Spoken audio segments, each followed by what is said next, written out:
Well, now we're here to talk about more massive mistakes that spell death to your Florida vacation home.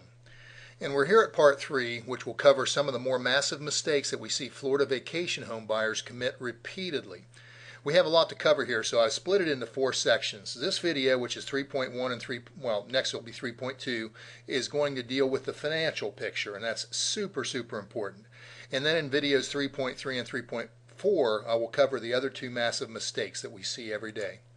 So my business partner thinks I went a bit overboard with the negative scare tactic in this title. However, the sad truth is that we have seen more than our share of clueless prospective vacation home buyers. Over the years, we've seen these massive mistakes repeated by hundreds of potential Orlando vacation home buyers. Today, I'm going to reveal them to you so that you don't make them.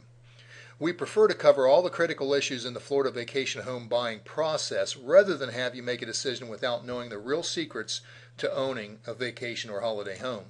The biggest mistake that we see potential Florida vacation home buyers commit is that they ignore the financial picture until they have made the decision to purchase their home near Disney.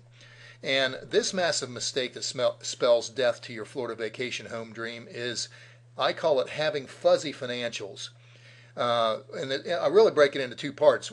A is understanding if you should pay cash or finance your home, and then B is having a crystal clear picture, not from the internet, not from just pulling some numbers out of the air, not from going to a website and saying, oh, they have some management projections. No, you have to get your feet on the ground and talk to somebody that does that every day. Otherwise, you're really shooting in the dark and you're totally misinformed. And that's what we see. So you have to have a crystal clear picture of projected income and expenses on your Florida vacation home from somebody that's doing it currently, not what's on an internet site. So let's begin with the first critical consideration. Should you finance your Florida vacation home or pay cash? And I'll tell you a story. It goes something like this. We see it every day. A couple calls us up and says, hey, we want to view a specific property. And we've been here almost 2 weeks, but we finally had a chance to break loose and look at holiday homes or vacation home properties. And so they inform us that they have done extensive research on the internet and they totally understand the management and financials. And now it's just a matter of finding the right home for the right price. So we meet them at the home, and as we discuss the home and also their situation, we learn that they have X amount of cash and plan on getting a loan for the rest. And they hope to put down as little as possible. It doesn't matter where they've come from in the world or from the U.S., they want to put down as little as possible. And if they're forced to, they'll put down 15 or 20%. Well, when we press them for where they got these percentages, they reply that they've seen hundreds of websites offering 0 to 10% down mortgages. And with lots of false confidence, they retort, well, it's all down to who offers us the best rate. Stop right there. You've already lost the game because this is huge mistake number 1. Number 1, the reality is if you don't have a clear idea of who you're going to procure your loan from and what the terms are, you're in for a total disaster. Here's an example. Unless you are a U.S. citizen, you will not qualify for the low down payment programs. When I say low down payment, I mean 0 to 5%.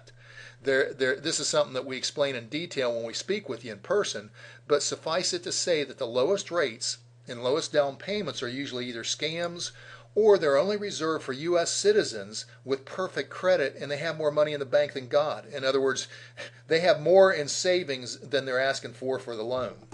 And that's just the way banks work now. The reality is that with each of our clients that we assist, we discuss their unique situation and as a result develop a financial strategy for procuring a Florida vacation home according to your specific unique wants and desires and situation. So for example, one of the keys in today's increasingly heated market is that cash is king. If you can raise your money over in your own country, through your own bank or second mortgage on your home, however you do it, or from the U.S., same thing. Because when you get down here, you give yourself the best chance of obtaining the home you want at the best price, and your closing costs, due to the fact that you aren't procuring a loan here in Florida, you'll save about 3%. It could be more, but about 3% on your closing costs, and that's pretty significant. Loan procurement costs and state taxes on the loan and other closing fees can be higher when you obtain your loan in the U.S. in Florida. So by raising the money in your own country and paying cash over here, you will remove a good portion of those closing costs. If you decide to procure a loan here and you are not a U.S. citizen, in today's current market, you are looking to put down at least 30%. And many times as a foreign national seeking a U.S. home loan, and depending on your situation, a lender will require 50% down. So I know that's not what you heard on the internet, but I'm telling you, day after day, this is what we actually have in front of us with the lenders that actually are lending money, not blowing smoke and not scamming you. If you are a U.S. citizen, you may think there are 0 down or 3.5% down programs for a second home or vacation home.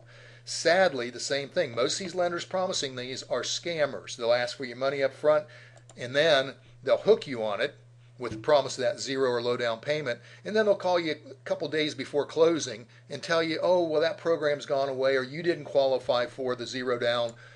Now your back's against the wall, and if you want to close on your vacation home, you're going to have to put down 10 to 20%, which is pretty common for the loans on a second home or vacation home. So suffice it to say, if you don't want your dreams dashed after you spend hundreds of hours in research and driving around, enlist the assistance of somebody that does this every day, somebody that's on the ground. And if you don't get help from us, at least get help from somebody that has been there and done that. So, hope this, if this raised some questions, call us immediately, because we'll answer them for you and we'll get an appointment set up to see you. And if not, then go on to the next video where Colin, my accountant and dignified, I always call him crusty old business accountant, but he's going to talk numbers with us. So, I'll see you next video.